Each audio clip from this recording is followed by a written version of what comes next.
Hi friends, welcome to Aadish சமையல். இன்றைக்கி நம்ம பார்க்க போகிறது ரொம்பவே சூப்பரான டேஸ்டான சக்கரை பொங்கல் ரெசிபி தாங்க பார்க்க போகிறோம். மோஸ்ட்லி நம்ம ஃபெஸ்டிவலுக்கு கடவுளுக்கு படைக்கிறதுக்கு பிரசாதமாக இந்த சக்கரை பொங்கலை தான் செய்வோம். இது வந்து ரொம்பவே சிம்பிளாக இருக்கும், ரொம்ப டேஸ்ட்டாக கோவிலில் செய்கிற மாதிரியான சக்கரை பொங்கல் ரெசிபி எப்படி செய்கிறது அப்படின்னு தான் பார்க்க போகிறோம். அதுவுமே நம்ம வந்து குக்கரில் செய்ய போகிறதில்ல, நார்மலாக பாத்திரத்தில் தான் செய்ய போகிறோம். அந்த மாதிரி செய்யும்போது நம்ம பொங்கலுக்கு இந்த மாதிரி டைம்லலாம் இந்த மாதிரி செஞ்சு பாருங்கள் நீங்களும். இப்போ சக்கரை பொங்கல் செய்கிறதுக்கு இங்கே 1 கிளாஸ் அளவு பச்சரிசி எடுத்திருக்கேன். கண்டிப்பாக சக்கரை பொங்கல் பச்சரிசியில் தாங்க செய்யணும். இது வந்து இந்த 1 கிளாஸ் எடுத்திருக்கேன். ஒரு 200 ml கிளாஸில் 1 கிளாஸ் அளவு பச்சரிசி எடுத்திருக்கேன். அதை வந்து ஒரு பவுலில் சேர்த்துக்கலாம். நம்ம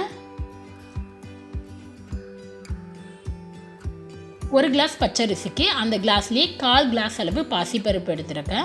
1க்கு 1/4 கிளாஸ், அந்தளவு ஈக்குவல் ரேஷியோ இருந்தால் கரெக்டாக இருக்குங்க. இப்போ இதை வந்து அப்படியே சேர்க்காமல் நம்ம வறுத்து சேர்த்துக்கலாம்.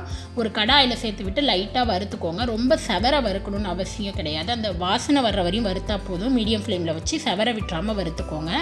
இந்த அளவுக்கு நல்லா வறுத்துக்கிட்டால் போதும். இப்போ இதை அரிசியோடு நம்ம சேர்த்துக்கலாம்.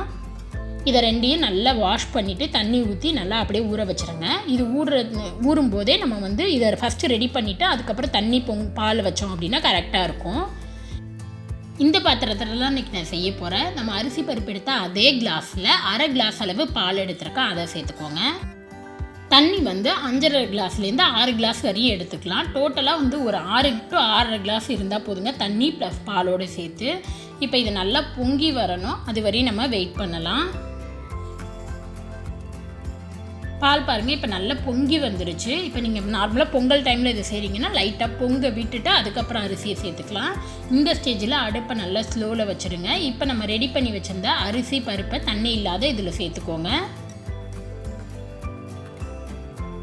அரிசி பருப்பு எல்லாத்தையும் சேர்த்து விட்டு நல்லா மிக்ஸ் பண்ணி விட்டுலாம். அடுப்பை நல்லா மீடியம் ஃப்ளேமில் வச்சு இது வந்து நல்லா குழைய வெந்து வரணும்.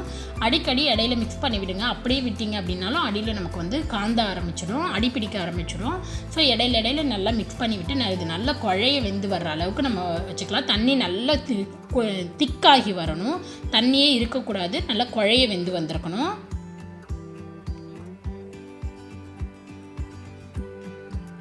இப்போ பாருங்கள், நல்லா தண்ணி சுண்டி அரிசி பருப்பு நல்லா குழைய வெந்துருச்சு. இந்த ஸ்டேஜில் தான் நம்ம வெல்லம் சேர்க்கணும்.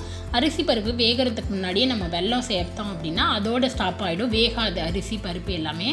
1 கிளாஸ் அளவு அரிசி எடுத்தோம், அதுக்கு 2 கிளாஸ் அளவு வெல்லம் வந்து நான் எடுத்துருக்கேன். நல்லா பொடியை கட் பண்ணி இடித்து வச்ச வெல்லம் வந்து 2 கிளாஸ் சேர்த்துக்கிறேன்.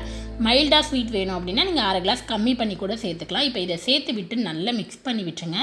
இது வந்து நல்லா பொடியாக கட் பண்ணி வச்சுருக்கிறதுனால சீக்கிரமாக வந்து கரைஞ்சிடும். ஸோ இதை நல்லா மிக்ஸ் பண்ணி விட்டுருங்க. அடுப்பை இந்த ஸ்டேஜில் ஸ்லோவில் வச்சுடுங்க. நமக்கு வெல்லம் சேர்த்ததுக்கப்புறம் ஈஸியாக வந்து அடிப்பிடிக்க ஆரம்பிச்சிடும். ஸ்லோவில் வச்சு அப்பப்போ நல்லா மிக்ஸ் பண்ணி விட்டுட்டே இருங்க. இப்போ நல்லா மிக்ஸ் பண்ணதுக்கப்புறம் இதோட 2 ஏலக்காய் 2-3 ஏலக்காவை நல்லா தட்டி எடுத்து வச்சுருக்கேன், அதை சேர்த்துக்கலாம்.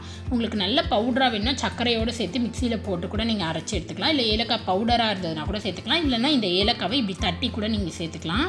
அதையும் சேர்த்து விட்டு நல்லா மிக்ஸ் பண்ணி விட்டுருங்க. இப்போ இதோட 1 டேபிள் ஸ்பூன் அளவு நெய் சேர்த்து நல்லா மிக்ஸ் பண்ணிக்கலாம். மீதி நெய் வந்து நம்ம முந்திரி திராட்சை தாளிக்கும் போது சேர்த்துக்கலாம். சக்கரை பொங்கலுக்கு நெய் நிறைய இருக்கும்போது ஃப்ளேவர் வந்து அந்த 2 டேஸ்ட்டும் வந்து ரொம்ப சூப்பராக இருக்கும். இப்போ நல்லா மிக்ஸ் பண்ணியாச்சு. இது மறுபடியும் ஒரு 5 நிமிஷத்துக்கு நல்லா கொதிக்கட்டும்.